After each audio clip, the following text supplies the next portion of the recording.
Oh, Opa yang ambil basuh. Jadi, ini selimut siapa? Manalah Kak tahu. Kes tak selesai.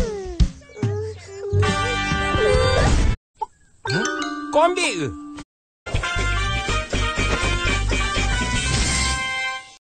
Kau tahu Atong, tahun ni aku raya durian lah. Seronok.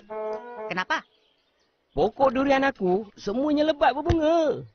Kalau cuaca elok, tak panas sangat dan tak hujan selalu, banyaklah durian musim ni. Betul-betul kampung kita. Kampung durian runtuh. Ha? Wah, bagus, bagus. Itu bunga sudah kembang kah? Dah, banyak lagi. Malam ni saya mau cari itu peluang. Memang banyak keluar.